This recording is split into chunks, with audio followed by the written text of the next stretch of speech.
A lot of woodworkers are intimidated by cabinet doors because it's a multi-step process that requires special tools and setups, and they fear there's too much to screw up. This is a shame because simple frame and panel construction is a fundamental of woodworking that can be used in all sorts of projects, from cabinet doors to large furniture casework. You need to know this stuff. So this video will walk you through the construction of a basic flat panel cabinet door. We'll move quickly and I won't waste your time, but I will give you some useful tips that you can apply to your own project. We're making these doors for a large painted built-in. Since it'll be covered with paint, you may be tempted to use less expensive pine or poplar, but maple would be far more durable. For the center panels, we'll use 1/2-inch MDF because it's very strong and stable. It won't split over time, and the doors are less likely to warp. If you're not painting your cabinets, you may use a solid wood center panel with only some small adjustments to this process. You can even use raised panel doors. The overall construction you'll see in this video will be the same. The frame of a cabinet door is made up of horizontal rails and vertical stiles. These may be between 1 3/4 to 2.5 inches wide depending on the size of the door. The stock is ripped a little extra wide, and each piece is cross-cut 1 inch or so extra long. Then the parts are machined flat and straight before returning to the table saw to rip them down to their final width. If you don't have a jointer or planer, buy pre-surfaced material and rip it to its final width at the beginning, but still cross-cut each piece extra long for now. And don't forget to save a couple cutoffs for test cuts at the router table. Cabinet doors are typically made with a special set of 2 router bits. One bit cuts the edge profile while the other copes the ends of the rails to a mirror image so they fit together. This set produces a simple shaker style, one of my favorites. I'll link to it below this video. We'll begin with the edge profile bit. The fence is set even with the bearing, and a couple passes with some scraps of wood will help dial in the bit's height. I'm paying attention to how the top of the profile looks. This is to some extent a matter of personal preference, and it'll depend on the profile of the bit you use. In this case, I want a visible fillet on the top to create an attractive shadow line, and I don't want this upper tongue to be too thin. On the other hand, I want to leave at least 3/16 of an inch for the lower tongue so it'll be strong enough to support the center panel. When you've dialed in your bit height, you can begin running all your stiles and rails through face down. Featherboards on both the table and the fence will help keep your cuts consistent, and a push block of some sort is essential to protect your fingers. This piece shifted a bit as it cleared the featherboard at the end of the cut and it spoiled the end. Little mistakes like this are why I leave my pieces extra long until all the profiles are finished.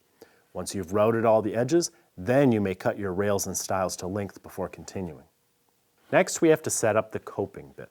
This is done by making test cuts on the edge of a scrap of material and mating it with one of the pieces you already profiled. The two should fit together, leaving the surfaces flush. Take your time to get it right. This will save you a lot of sanding later. The reason you cut your test piece on the edge of the scrap, even though all the coping cuts are made on the ends of the rails, is because that scrap can now back up your coping cuts. Simply lock it into the edge profile of each rail to support the fibers from chipping out as the bit exits the cut. Then rotate both your rail and your backer board so that the flat edges are mating as you cope the other end. Some folks like to cope the ends of their rails before they route the profiles on the edges, so the second cut will clean up the tear out from the first. I prefer to do it the other way because if I cope the ends first, I can't leave my work pieces extra long and trim away any mistakes I may make when routing those edge profiles. Mistakes are rare, but they do happen, and to me they seem to happen most when routing the edge profiles as opposed to coping the ends of the rails, so this process works best for me. Also, be sure to keep your stiles and rails separately. Usually the rails are shorter, but you don't want to accidentally cope the end of a stile. And be sure to always use a miter gauge or a coping sled to safely hold your workpieces perpendicular to the fence. Don't try to route the end of a narrow board by hand alone.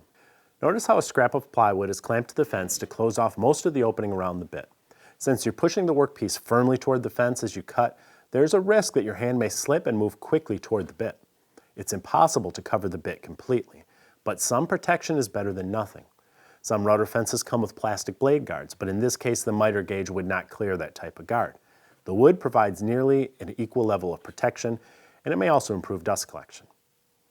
The center panel must be larger than the opening in the frame, so it'll go into the inner grooves. Those grooves are usually 3/8 of an inch deep, but I only add 1/2 inch to the height and width of the panel, giving me a 1/4 inch to slip inside each groove. This leaves space for expansion and contraction if the center panel is solid wood. But even with MDF, the extra space gives me room for air so the joints in the frame will close tightly during assembly. In fact, we cut the rabbet extra wide so its shoulder would not fit tightly against the edge of the frame either. You can see this extra space around the shoulder if you look at the back of this assembled panel. If you're wondering why we didn't use a 1/4 inch thick panel instead of cutting rabbets to thin down the edges of a 1/2 inch panel, it's because the thicker panel adds a great deal of strength to the door and will resist warping over time. Glue squeeze-out is always a concern with frame and panel construction because it's difficult to sand the inner corners of the profiles and the frame after it's assembled. One way to control glue is to put pressure on the inner corner as you assemble each stile and rail joint, then tilt the stile outward to fully seat it. This will cause the excess glue to escape to the outside of the frame rather than to the inner corner. Because this panel is MDF, it may be glued in place. This will create a very strong door. If this were solid wood, you would only glue the frame, leaving the panel free to float within the grooves so it can expand and contract with seasonal moisture changes. After a couple hours in the clamps, your doors will be ready for stacking. By stacking them together on a flat surface, you'll discourage warping before you install them on the cabinets. Frame and panel construction is a fundamental skill all woodworkers should know. I hope the tips in this video help on your next project. If you've never heard of Master Gauge, I'm not surprised. Paul Riley and his family don't use a lot of flashy marketing gimmicks. They just let their tools speak for themselves. You'd expect that from a guy who spent nearly half a century developing precision tools to set up and fine-tune machinery of all types. Now he shares his most clever ideas with his fellow woodworkers. Check them out at mastergauge.com. Wait, don't go yet. If you're new here, please subscribe and remember to ring the bell. I would really appreciate that. Give us a thumbs up, or better yet, leave us a comment. I always read them. And be sure to check out the latest issue of Stumpy Nubs Woodworking Journal. It's always packed with tips, tricks, and tutorials designed to make you a better woodworker.